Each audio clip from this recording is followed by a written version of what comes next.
Hey, what's up out there in YouTube land? Thanks for checking out my video today.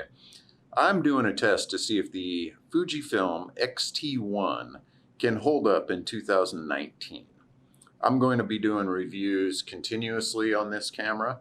Going to be taking a look at the video quality, the photo quality, low light capability, and just how it holds up as a 5-year-old digital camera. When the X-T1 came out in 2014, it was leaps and bounds ahead of what people expected for a mirrorless camera. The focusing capabilities, the tracking capabilities, and the image quality were all top-notch. Not quite on par with the DSLRs of the time, but very close and better than anyone expected from a mirrorless camera. So let's skip ahead a bit. We're now in 2019. It's been 5 years and development has continued. There are new cameras out, including the X-T2 and the X-T3 and the X-H1, all of which are improvements upon the X-T1. So the question is, are those improvements that the average person needs, wants, must have, or are these improvements that would only be noticeable by a professional photographer or someone who's looking to actually make money with their camera? Now, in looking at this camera, I was told by just about everyone that the video quality just isn't there, that it's not a great video camera. Well, in doing these tests, I want to check the video capability because I need a camera that can do situations like this. Interview type situations, sitting in one spot and having a good recording, good quality, and hopefully even somewhat good sound. The X-T1 does have the capability of using an external microphone to improve the sound quality, but for the purposes of this test, I'm going to be using the microphones that are built into the camera, a worst case scenario. I am currently filming this video on the X-T1 using the internal microphones. So it will give us an idea. I don't expect it to be amazing, but hopefully it's usable. You'll have to be the judge of that. The FujiFilm X-T1 uses a 16 megapixel X-Trans CMOS2 sensor. For the purposes of this video, we'll just refer to it as a CMOS sensor. It has the EXR processor 2, and it processes the images beautifully to the cards. It is a weather-resistant body, and its native ISO ranges from 200 to 6400, with expanded settings on both ends. It has a 2.36 million dot OLED electronic viewfinder with a 0.77 times magnification.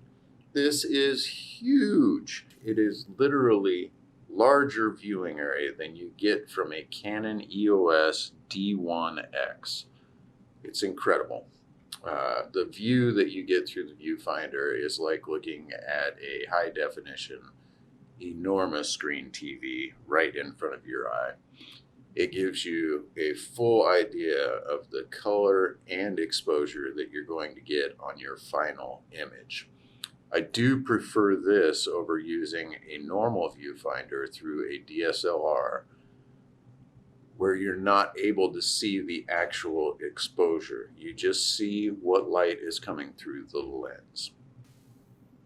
It is also interesting to note that the electronic viewfinder has more pixels than the 3-inch display on the back of the screen, which has 1.04 million dots, compared to the 2.36 million dots in the electronic viewfinder.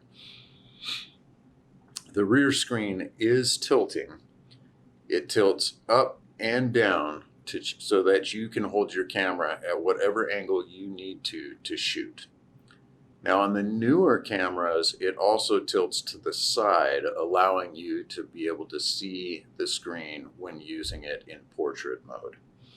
This is an advantage that the X-T1 does not have. My favorite aspect of the X-T1 carries on to the X-T2 and X-T3, which is the exposure triangle. Having your aperture, your ISO, and your shutter speed all mechanically at hand, even with the camera off, is amazing. It allows you to pre-set up for your shoots. It allows you to make quick adjustments on the fly without having to go through any menu system, simply rotating dials just like the good old days. The X-T1 does have 6 programmable function buttons, allowing you to set up the camera specifically the way that you want it for your workflow. It is capable of 8 frames per second continuous shooting with autofocus. It does have built-in Wi-Fi with a remote that you're able to use through your smartphone. That's the way I'm recording this video currently. I'm using my iPhone in order to control the camera so that it doesn't move between starts and stops. There's no shake, no jitter. And I am running it in the autofocus mode. So whether or not that functions well, you'll have to be the judge of. I know the newer cameras are much better at the autofocus. I know the new cameras are much better at the autofocus function during video. But let's just see if the X-T1 can handle this type of situation. It is capable of shooting video at 1080p up to 60 frames per second or as low as 24 frames per second. And with the X-T1, you get a Fuji first, the ability to add the extra battery grip, which gives you a grip that is comfortable to use in portrait mode and extra battery to extend your shooting time between having to change your batteries out. So the question is this camera good enough for the average user in 2019? You could go out and buy the XH1 or the XT3 and get all the newest functions, get the amazing video focus tracking, and pay in excess of $2,000 to set yourself up with all the equipment that you would need. Or alternatively, if like me, you're looking for a good deal at an exceptional price, you could look for a used X-T2, which does have improvements over the X-T1 when it comes to video and to the autofocus tracking. Run you around $1,000 to get a full setup. Or you could step even further back in time, as I have, and purchase the X-T1. The X-T1 with memory card, battery grip, extra battery, and the extra plate grip ran me a total of $450 in as new condition, had less than 3,000 shutter count. At $450, that's less than 1/3 the cost of the camera when new. So let's see if that savings is worth it. Once again, we are talking about a camera that is 5 years old. And in digital camera world, that is decades. When I first got into digital cameras was 2001, possibly 2002. I believe it was 2001 with the Nikon D100. I have been shooting for years the Nikon D800. For me personally, carrying around a camera that size with all of the lenses and all of the gear that I would need on a standard photo shoot became a burden.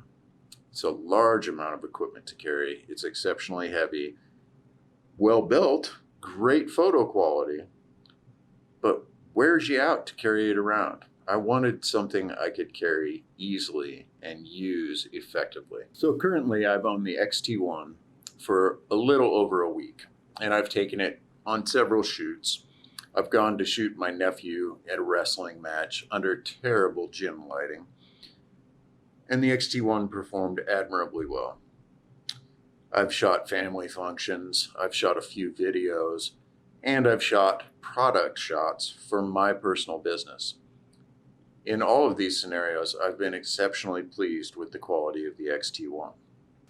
As I move forward throughout the next year, I'm going to attempt to put this camera into as many difficult situations as possible. From concert photography in extremely poorly lit bars to astrophotography, trying to get images of the Andromeda galaxy, as well as low light night photography on the town, video, just any scenario I can think of that you might want to put your camera through. I'm gonna try. And I'll try to get video of all of it and sample images to share with those of you that might be interested in picking something like this up. One of the things that pushed me towards Fujifilm over other companies is the simple fact that Fuji has done something I've never seen from a camera company before. Fuji has decided that with their firmware updates, they would add features. That's correct, add features, not simply fix errors, fix lens correction, not just simple things like that, but actually increasing the capability of your camera for free. The latest firmware for the FujiFilm X T1 came out December of this year, this month, December of 2018. They're still supporting it. They're still updating it. I don't know how long that will continue, but it's quite amazing that they're still doing that. Since the camera came out, they've improved it tremendously from focus quality to focus speed. They've come out with firmware updates for the lenses to allow them to function with the bodies even better. They've stayed on top of it in a way that you just don't see in the camera world. Most camera companies will give you intermediate bodies. They'll have small upgrades to get you to buy a new body that could be introduced to your old body through firmware. But instead of doing that, they'll just make an entirely new body that gives you 2 or 3 or maybe 4 new functions. And then they'll have their main new bodies. These will usually start a new number sequence, and they will be big improvements over the last model instead of small intermediate improvements. Fuji has made it so that the small intermediate improvements, instead of coming out in new bodies, are given to you for free in firmware. That's incredible. That's amazing. That gets my support, hands down, over anything I've seen from any camera company in the last 15 years. That is an amazing step forward. And thank you, Fuji. Now, hopefully in the future, I'll be able to pick up an X-T2 or an X-T3 to compare it to this camera to give you a better idea of what you could be missing if you chose to go with the cheaper option. For me currently, it's just not even worth thinking about. The X-T1 seems to do everything I want it to. Maybe through this testing, I'll figure out where that value would be to buy the next body. But we'll have to see. Now, there are reviews all over the interwebs explaining to you the technical qualities of the camera, the difference in the chips, just every technical aspect of these cameras. And if that's what you're looking for, there are guys out there that do it great. That's not necessarily what I'm trying to do here. I'm simply trying to figure out how this camera functions in the real world, being used by a real person for real fun, real photography, real movies. So let's get to it. Thanks for watching. If you enjoy what you're seeing and you'd like to keep up on the progress of this, just click the subscribe button. Click the notification button if you want to know when new videos come up. I don't know how often they'll be. I'm just getting this channel started. But any support that I can get from you, the viewer, is appreciated.